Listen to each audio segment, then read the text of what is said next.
As I told you last time, Moi Teaching and Referral, Moi High School, Moi University.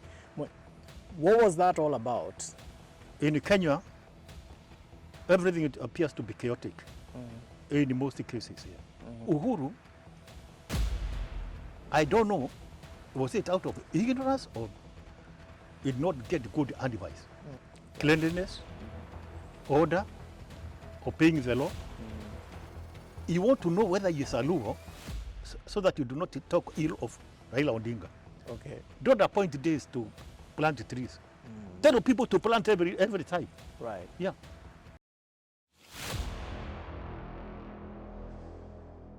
So you believe Israel will triumph? What can you tell us about Julie Ward? It's also very complex. There are some people who are implicated. Yeah.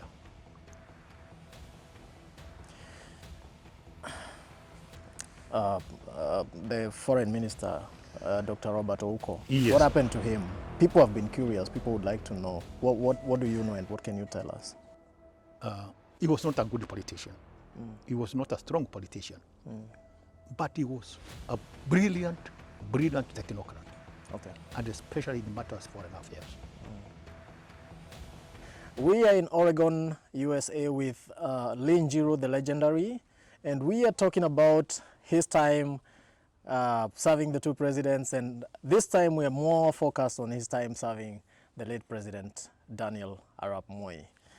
Welcome to the show. Moi was revered, almost feared, and I've listened to you talk to us about, some even hating him, and that's why they implicated him on many things and, pushed certain narratives against him.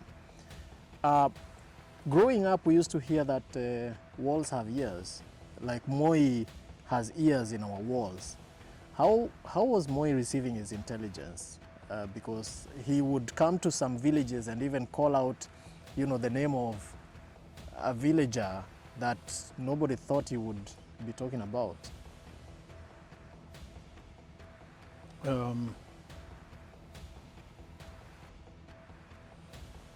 It is because he was a man of the people.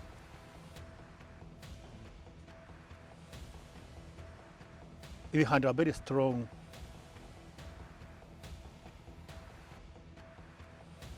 provincial administration team.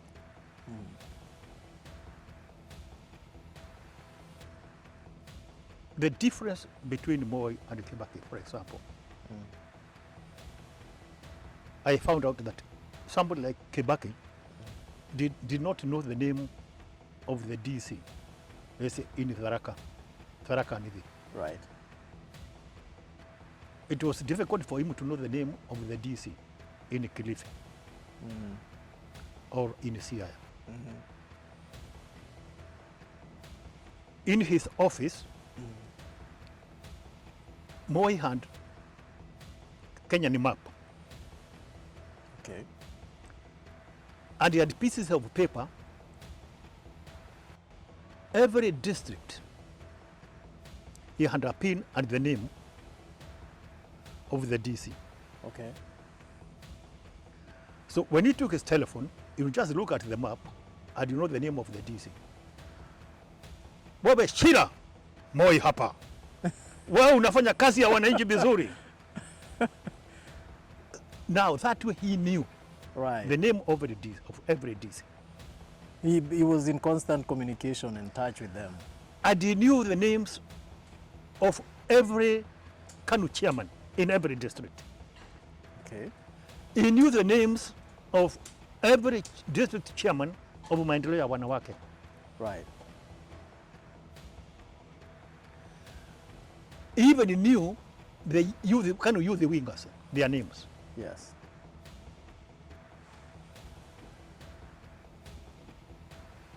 He had his hand on Kenya's political heartbeat. Right. Every corner. Right. If it is Mombasa, he had his man there, Sharif Nasir, on the first dial.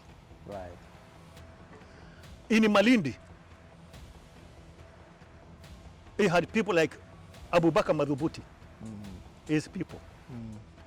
South Nyanza, he had his people like David Okikamayo. Do you understand? Right. In Meru, he had people like Kalweo. Even the chiefs, even the former chiefs, Right. he knew them by name.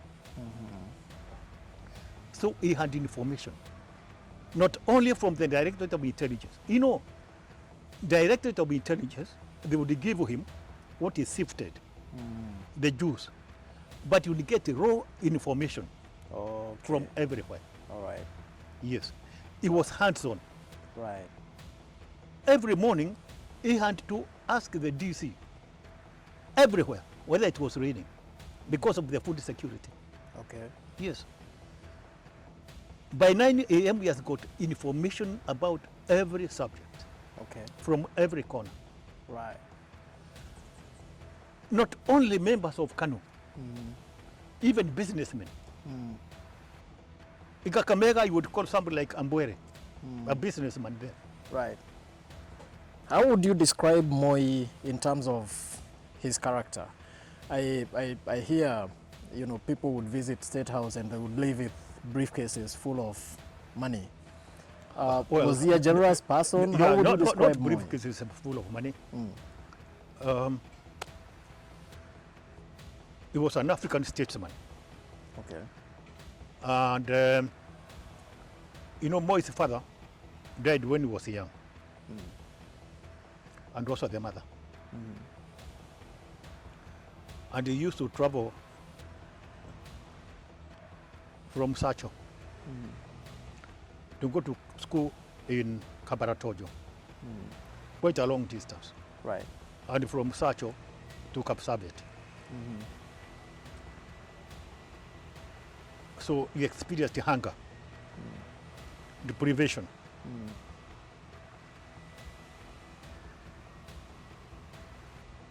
So he knew what hunger pangs were all about. Right. He didn't want to see a hungry person. That is what informed his generosity. Okay.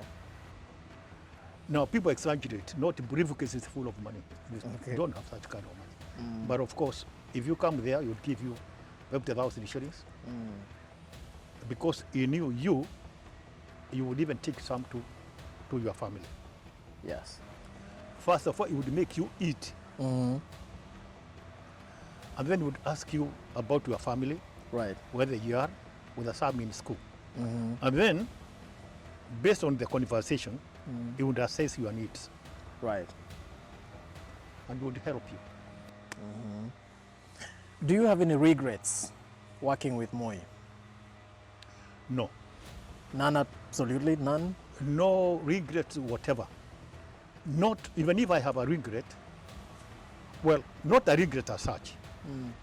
Do I have a problem? Is that what you mean? Yeah.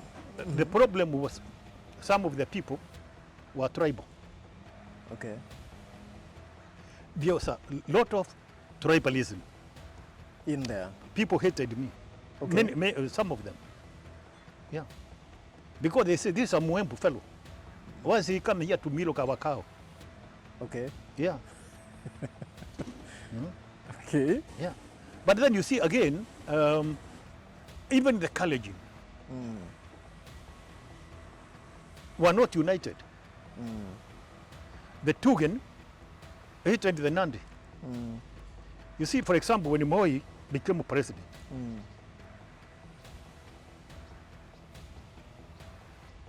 the first escort commander, the one he found there, was Bernard Gino, was a Kikuyu. It was a carry over from Jomo Kenyatta. Okay. Kalenjins did not want him. Okay. He had to be removed. But Moi had no problem with him, but he also wanted to make his people happy. Right. But then he made him a commissioner of police. Now the person who replaced Gino was somebody called Elijah Sumbewo, Akeio. Yes. And the Tugen, Moi's ethnic group, were not happy. And then the ADC, who came in, was also a KO, Boynet. The Tugen were not happy. Okay. The Comptroller of State House was also a KO. So they complained a lot. Right. When some of those left, Nandis came in.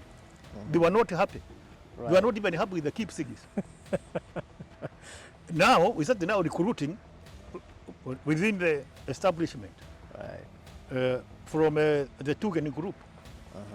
But then others complained that only Aror were in Moi's State House. Right. They wanted some more. I put in some more.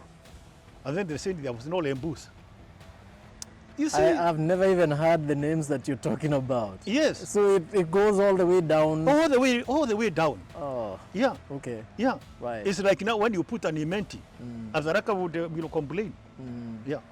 Also in Embu, if you put 3 berries, Yeah. Embu people, where's an Embu? Right. Yeah. That's what I Okay. said. There's nobody called Kenyan as such. It's just a name on the map. Right. Yeah. Were you scared working for Moi? Like now in 1982, I got scared, during the coup attempt. Because if they bombed where we were, it would have been killed, And of course, my seat is just behind the president Right. for all those years. In the case of a grenade attack, yeah, what would happen? We would clear all of us there. Because I'm only about 1 meter, less than a meter away from him. And I have Yes. to be there because my seat is there. And it is labeled Director Presidential Press. And then there is the ADC, this Comptroller State House. We are 3 of us here. Every time. Yeah, the ADC is directly behind him. I'm on the right. Yeah, yeah, we flank him, Yes. Yeah, we are just not flank him. We are just behind him. Right. Yeah, the ADC directly behind. Right. Myself on the right. Right. Yeah, because these are the people whom he consults. Like now from 1982, my home was given was guarded 24 hours. Okay. Yeah, 24 hours. Until I left the State House 2002, yeah, Right. December 30th, Right. 2002. Yeah, 24 hours surveillance, heavily guarded. Right. Yeah, even when you see people guarding your home, there's a threat. You already feel insecure. Yes. To, someone that is looking at you now and knowing the much that you know about the history of Kenya and the people of Kenya and the presidents and the power games, to someone that is trying to become a politician, is presidency something that you would advise someone to go for? Yes, go for it, because a country must have a president. Yeah. If you feel you have got the passion, yeah, go for it, because a country at any one time, we must have a president. If you feel you have got what it takes to be a president, why not? Right. Yes. And the people who join politics, actually, that is the objective. Let's talk about retirement. What do you think should be the involvement of someone when they retire as president? I've seen a lot of hue and cry about Uhuru's involvement with politics in the last elections, and Moi went silent, Kibaki the same. What do you think should be the level of involvement by someone that has retired It as is president? spelled out in the Presidential Retirement Benefits Act. A retired president is very well looked after. In fact, a retired president earns 80% the salary of a sitting president. You're supposed to have 2 homes, one in the city and one in the rural area, a place of his choice. And they are both looked after, security-wise, by the government. Free medical care. He's allowed 4 trips overseas for relaxation. Catered for.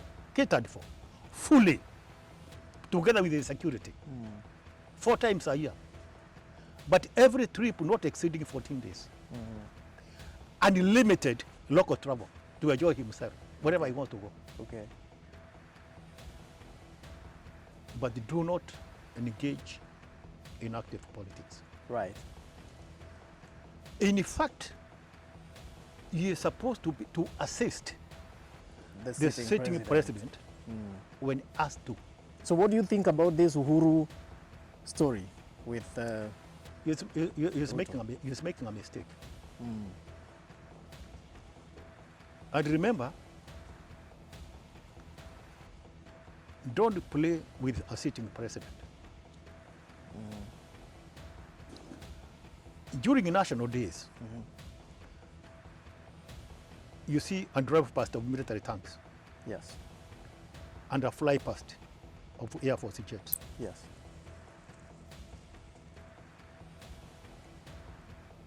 He is telling the people of Kenya, this is what you have given me to protect you. These military tanks are yours. They can also be used against an opponent. Okay. They can also They are be called- used against They are an called, opponent. They are called instruments of official violence. Instruments of official violence. You quickly swung me into what is happening now in Palestine and Israel. What are your views about that war?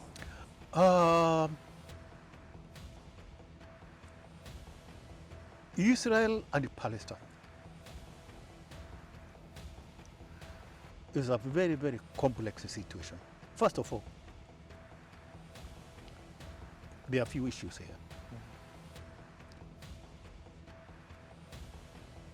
That is sibling rivalry. These people are related. Yeah. Number two, this matters land. And the biggest problem is ego. Okay.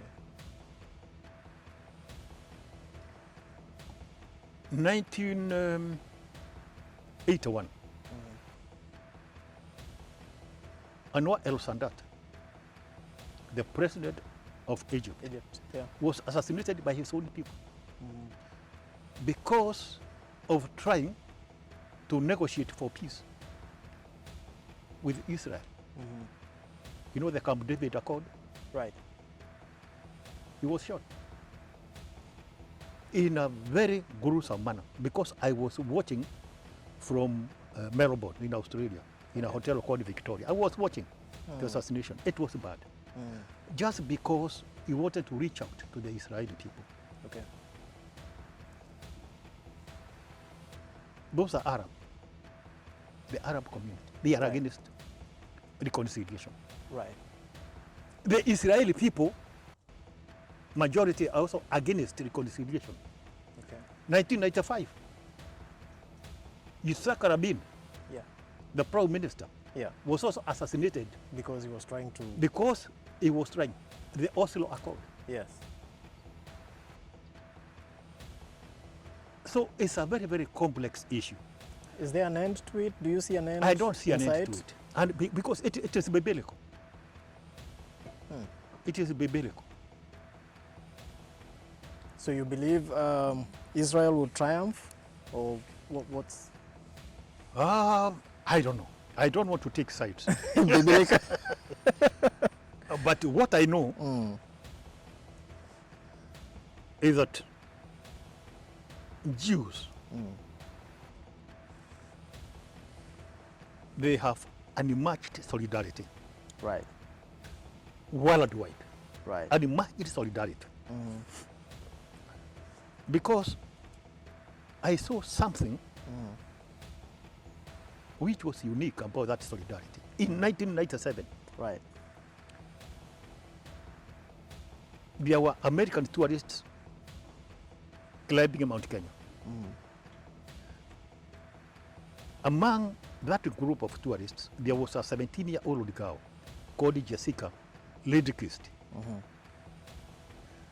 Jessica fell down a cliff. So the others could not, because it was overcast, Right. they could not be found. Mm.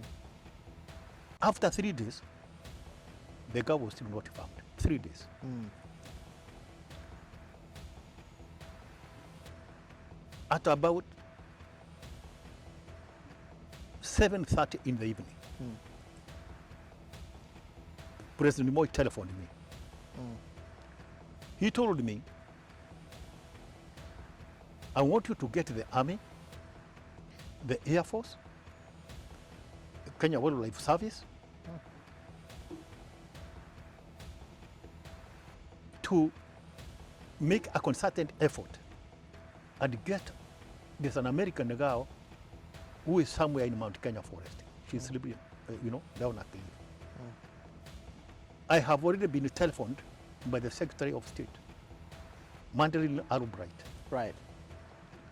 and she tells me that girl must be found. Right. So I contacted the Army headquarters at night, Okay.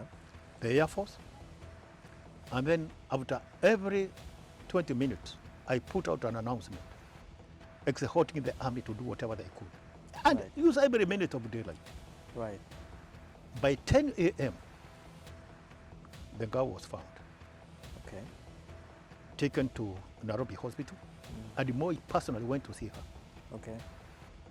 And then we telephoned Mandarin Albright that the girl had been found. Mm. Do you know why Mandarin Albright telephoned Moi? No. The girl was a Jew. Oh, okay. And Mandarin Albright was a Jew. Oh, Now, I was waiting for that connection. yes. Now in Kenya, a gold digger in Megori falls into a pit. Nobody bothers. So do you see that Jewish solidarity? Yes. Can I shock you? Uh-huh. Nobody thanked him. Even that girl, because I know she should still, she's now 17, she should be now in her 40s. She has never thanked him. Wow. What's her story and why did her case go different? Or what can you tell us about Julie Ward? It's also very complex. There are some people who are implicated, but there was no evidence. No evidence.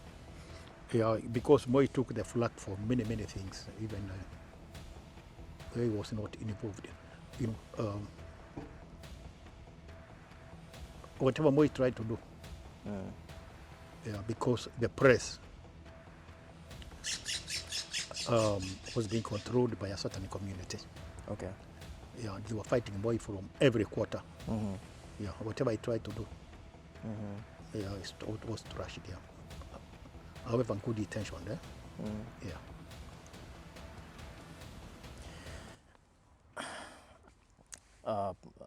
The foreign minister, Dr. Robert Ouko. Yes. What happened to him? People have been curious. People would like to know. What do you know and what can you tell us? In 1961,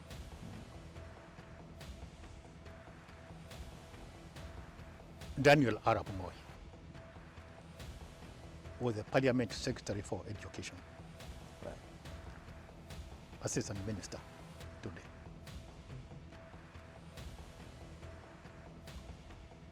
In that year, he went for a UNESCO conference in Addis Ababa. Okay. He met a young Kenyan, a Luo, by the name Robert John Ouko at Addis Ababa University. Okay. And then they realized that they had certain commonalities. One, they came from Kenya. They were both AIC, Okay. members of the Africa Inland Church. They became friends. Right. Moi committed himself to assist this young man because they came from the same church. and he looked brilliant. Yeah. He helped him to get a job with the East African community, but to become a permanent secretary. He assisted him to become a member of parliament. He campaigned for him vigorously.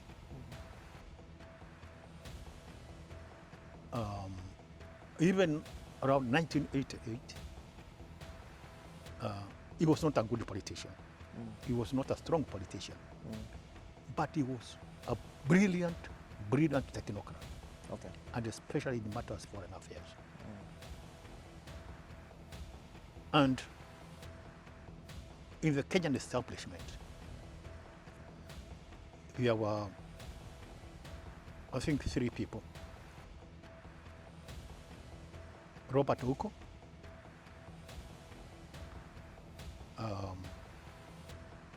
Mwai Kibaki, and Sakaria Onyonga. Those were the people who could speak sense for 1 hour without notes. He was almost removed from that political party by a brilliant also politician called Job Omino. Right.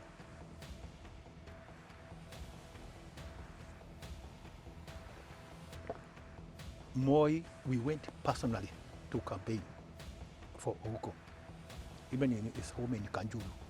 Right.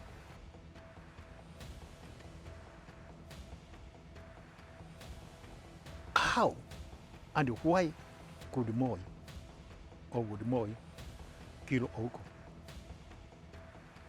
If he had an issue with Ouko, just demote him to a Senate minister. If he could demote Kibaki, if he could demote Nyachai, if we could get a military general from the barracks, like John Malan Sawe, and send him to Israel to be ambassador, who is Ouko? And then, the way they say he was killed, how do you go to Kisumu, get Ouko from Kisumu, drive him screaming to State House in Nakuru, kill him, torture him, and kill him, then take the bloody body with the blood dripping on the tarmac To Gotalila. back to Watalila, and then light a fire to burn him. Is that the way is that the style of assassination? An assassination must be stealthy. It must be precise. You kill and you slither away like a snake. Now, why do you bring him to kill him in State House in Nakuru? State House in Nakuru, any State House is not for one community. Right. State House in Nakuru, there were many Luos. My chief photographer was a Luo, Karila Sonyango. Another technician, Otieno Ogango. Photographer, another photographer called Justice Okuko Opar. Another technician called Michael Omondi. There were Luos there. You know, people think that State House belong to the tribe of the holder of the office, the president. No, there's everybody. Right. As I told you, people trying to attack Moi from every direction. Whatever good he did. Even look at the question of a miracle program for primary schools. Yeah. They say, what did Kikuyu say? He had put some body control substances to control the Kikuyu population. Moi just issued a policy guideline. Right. But who was the chairman of KCC, where the miracle was coming from? Johnny Kamau. Who was the MD of Kenya Cooperative Creameries? Getahi Ngaruro. Who was the finance minister who was paying for the miracle? Mwai Kibaki. So, but you see, so you know, when people hate you, they can say anything. But you know, people now want to be, but you know, nobody wants to interrogate. Nobody. Moi, even Moi was not in Nakuru when Ouko was killed. We were in Rumuruti. That's where we slept. I was there. I was sleeping in the next room. Right. Yeah, we had come from functions in Meru and the central province. Yeah, so we arrived in Rumuruti. That's where we slept, because Moi had a house in Rumuruti. Yes. So would you say the authorities that were supposed to investigate his murder or his assassination or whatever it is failed? Or, you know, why has that case remained in the They failed. shadows? Yeah, they brought John Turun. They failed. Yeah. Yeah. Wow. We'll be right back. It's about time. TCTV1 USA. So welcome back to the Tony Shira Show and TCTV1 USA. What message would you give to Kenyans, young Kenyans? They have a country to build. They have a country to protect.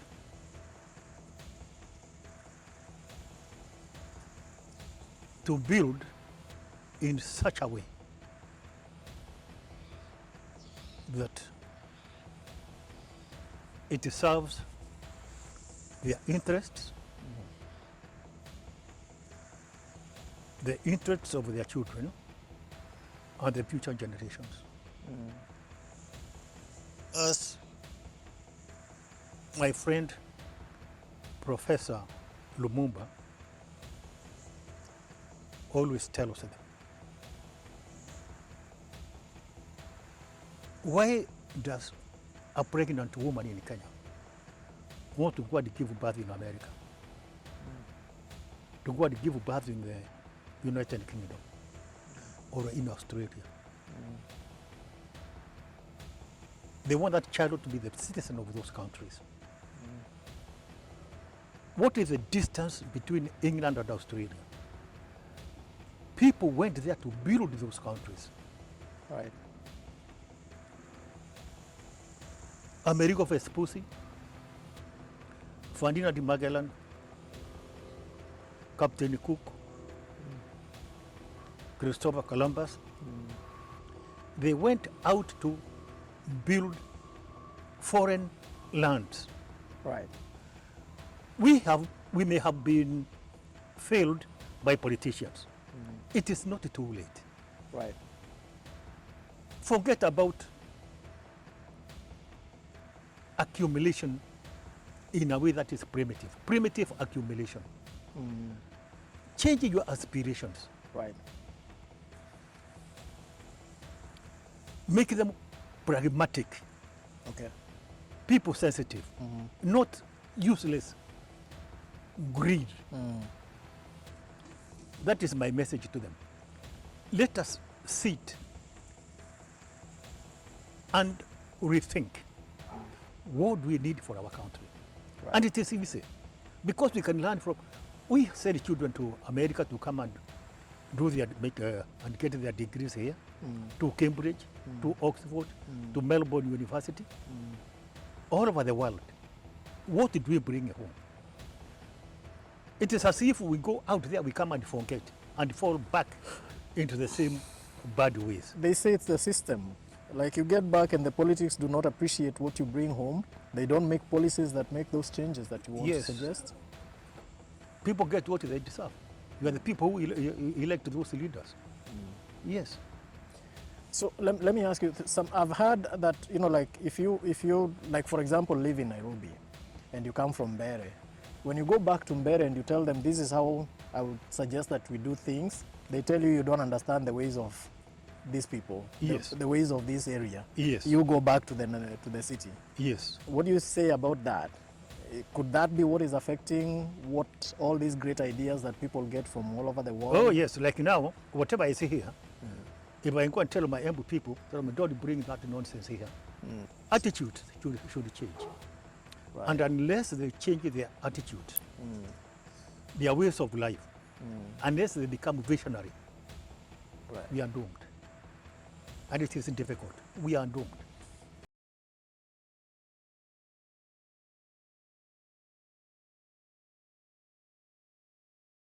Who have never been outside a radius Yes. of 30 kilometers. Yes. They have nothing new to bring, Right. nothing new. They will only chew the same Revolve food. around the same place. Yes. Yeah. No, yes, they have no vision. And I pity my president. I pity Professor Lumumba, PLO Lumumba. When he talks, you feel touched. Right. You know exactly what he means. And he cannot even get enough votes in Kamukunji. Yes. Yeah. But when he talks, you see, he talks about leaders in South Africa. Yes. Jomo Kenyatta, Yes. Kwame Nkrumah. Nkrumah, Modibo Keita. Yes. That's okay. But do they understand? Your audience, do they understand what you mean? Flowery language. He puts his ideas across, and you see exactly what is good for us. Right. But you don't embrace They it. just enjoy his speeches, and then it is relegated to the waste paper basket. Beautiful. Yes, but you can see what our president is talking about. When you listen to him, Yes. you understand. Yes. If you are a clever person. Yes. Professor Lumumba, you know what he's talking about. But are we still listening? Do they even care? That's a tragedy. But I hope the young people will take heed of what our president is saying, what PLO Lumumba is saying, and what you're saying. action, and what I am saying. Absolutely. Talk to the people in diaspora, the Kenyans in diaspora, all over, UK, here, everywhere. America is not far from Kenya. It's very near. It was very far to people like Christopher Columbus, very far to explorers like Henry Hudson, very far to people like Amerigo Vespucci. In Kenya, it's about 20 hours, and we are here. The explorers would stay about 1 year in the high seas. Yes. Here you know where you are going. You know when you leave Nairobi. You know the exact time you arrive here. You can communicate with the people in Nairobi. You can send money. You can eat African food in America. Correct. So work, enjoy yourself, but don't forget home. Do not forget home. Right. Even if you want to settle, settle, but don't forget your motherland. Right.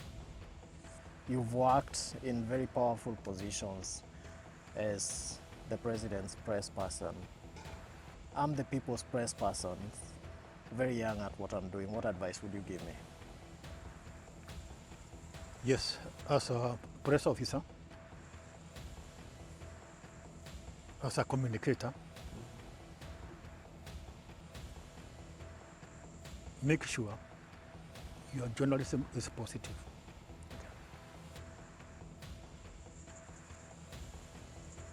I have watched journalism evolve. In Kenya, the journalism which was propagated or employed by the colonial government was to suppress the African, was to destroy the African, was to make the African feel inferior. It was to gaslight the African. It was to instill into his cranium the false belief that he is born an idiot. Right. You are given the kind of education which was to serve the white person. Carpenter, plumber, mason, in order to build the cowsheds Right. for the white people and to keep records for their milk production. Now, our journalism must be geared towards encouraging the African to feel proud of himself Okay. and proud of his race. And let nobody tell you that the sky is the limit. Let us aim higher than the sky. Up to now, the kind of journalism we employ, even if we are Africans, is to show that we are not as gifted, as talented as the white people. Sometimes we do journalism which insults ourselves. Okay. We have not grown out of that Okay. mindset. Yes, our journalism should change. Right. Like now in Kenya, we talk about the mineral wealth. Is our journalism exhorting the Ministry of Education to start a course in metallurgy? How many Kenyans know the difference between gold and copper? Right. How many Kenyans know how to refine diamonds? Right. How do they know the difference between rubies and tanzanite? Right. Even knowing the tanzanite itself, or Even the rupees tanzanite itself. Yeah. Why don't we have a college of metallurgy? In certain countries in Africa where they have a lot of diamond, a lot of gold, the people were taught by the French to be dancers and to drink a lot of wine. And they were given guitars Right. and they taught how to sing Yes. and to apply perfume Right. And look good. and look good and speak good French. When they are gold, Is being shipped. when they are copper, when they are cobalt, all the minerals be taken away, and you are busy dancing and shaking your bottom. That's such a travesty. You see, now, like in Kenya now, you talk about oil, you talk about gold, Yeah. you talk about rubies, and the University of Nairobi, there's no department of metallurgy. Right. Yeah. So who's refining these and who's processing? And even not even refining, even identifying. Right. Wow. We seem to have a lot to do. Yes. Seem to have But a lot to do. our journalists should be the one to remind the establishment, we need Yes. this because of this. Because our journalists, they just move around in Nairobi. Yes. Yeah. Yeah. Just drinking. Now that you talked about the French and influence in some African country, and that whole story, there seems to be a growing apathy for the West, starting with French. And on the other side, I'm looking at the Kenyan scenario. The American ambassador is very, very close with the president of Kenya, and she has actually gone out almost appearing as though she's the ambassador for Kenya, talking very nicely about Kenya. What do you think about that? When you are a piece of bread, if you are a piece of bread, and then you see somebody buttering you and putting a honey coating, be very careful. He's about to eat you.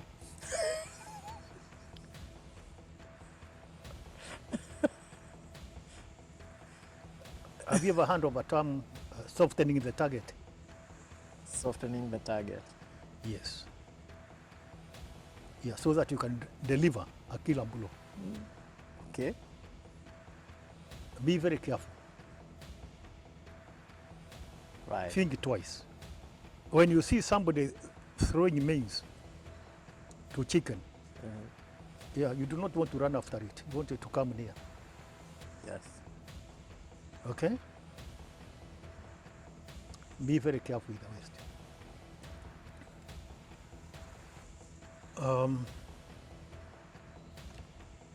What is the definition of an ambassador? An ambassador is an honest person sent overseas to tell lies on behalf of his country. Listen, I have watched Western countries. They do not want African countries to rise or prosper beyond what they expect. I'll give you an example. Around 1990, 91, 92, around there, there was a president called Pascal Lissouba, Congo Brazzaville. He came to see President Moi. When he went back to Congo Brazzaville, he told the French, the percentage you are giving us for the oil we are extracting here is too little. 25%. Please give us at least 35%. The person who had retired, his name was General Sassou Nguesso. Yes. Then Sassou Nguesso. He was told, we shall help you to come back, we don't want this man. Really? Yes. That was the end of Pascal Lissouba. Because he told the French to increase the percentage. Yes.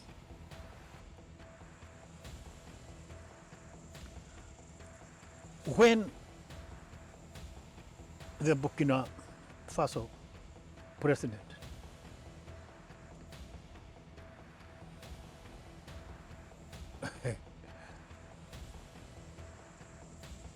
the young man who was very fiery, his name was Thomas Sankara, Yes.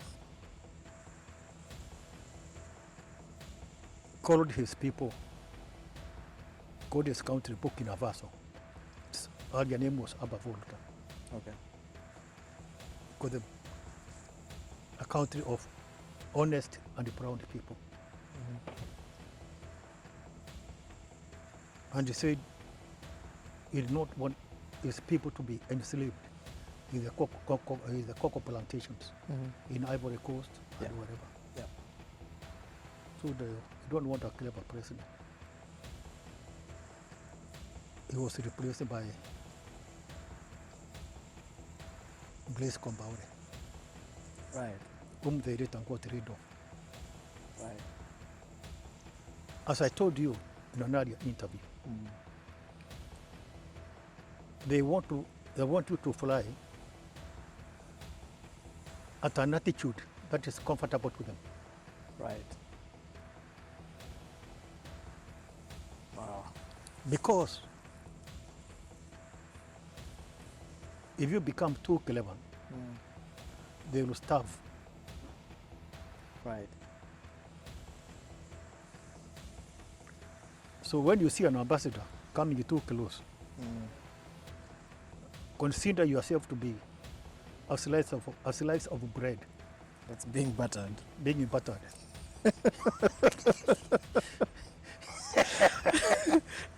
And you know, the person who is buttering you is salivating. Ready for you. Yes. Wow. He'll bite you in such a way that it will have a, the slice will look like it has got a crescent.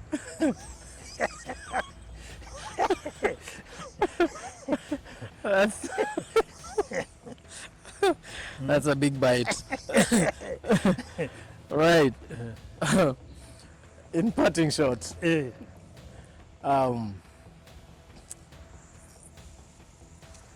what is your closing remarks on that crescent note? I've ever beaten a slice and it appears like it has got a crescent.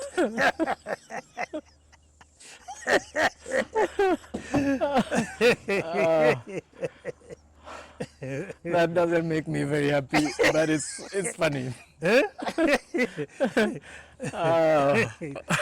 Now, my passing